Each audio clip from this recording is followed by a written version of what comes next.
ஒரு சின்ன வில்லேஜில் டேவிட்னு ஒரு யங்ஸ்டர் இருந்தான். அவனோட லைஃப் ரொம்ப simple. Day by day problems மட்டும் இன்க்ரீஸ் ஆகிட்டே இருந்தது.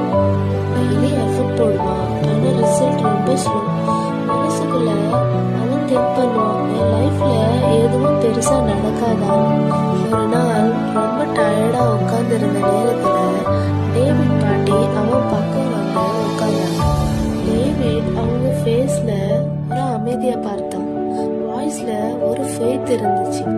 பாட்டி டேவிட் கிட்ட சொன்னாங்க, மகிழ்ந்த களிக்கூறு கர்த்தர் பெரிய காரியங்களை செய்வார்.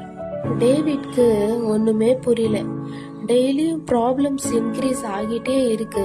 இப்படி இருக்கும்போது எப்படி சந்தோஷமா இருக்க முடியும்னு அவன் மைண்ட்ல திங்க் பண்ணிட்டே இருக்கான். பட் அந்த வார்த்தை டேவிட்டோட ஹார்ட்ல ஸ்டிக் ஆயிடுச்சு. அந்த டேஸ்ல இருந்து சின்ன சின்ன பிளெஸிங் கூட டேவிட் நோட்டீஸ் பண்ண ஸ்டார்ட் பண்ணிட்டான்.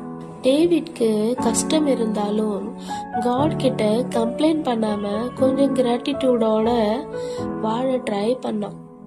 டேஸ் பாஸ் ஆச்சு. ஒரு நாள் டோட்டலி அன்எக்ஸ்பெக்டடா டேவிட்க்கு ஒரு நல்ல ஆப்பர்ச்சுனிட்டி ஓப்பன் ஆச்சு. அந்த ஆப்பர்ச்சுனிட்டி அவன் எதிர்பார்த்ததுக்கும் மேல இருந்துச்சு.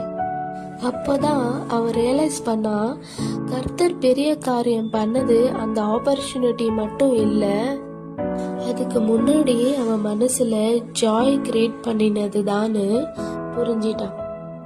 டேவிட் ஸ்கையை பார்த்து ஸ்லோவா சொன்னா, ஏசப்பா இப்போ புரியுது, நீ உண்மையாவே பெரிய காரியங்களை செய்யற தேவன் தான்னு ஸ்லோவா ஏசப்பா கிட்ட பேசிட்டே இருந்தான். டேவிட் மாதிரி நீங்களும் சில ஆப்பர்ச்சுனிட்டிக்காக வெயிட் பண்ணிட்டு இருக்கீங்களா? So joy first, miracle next. God is still working. Amen.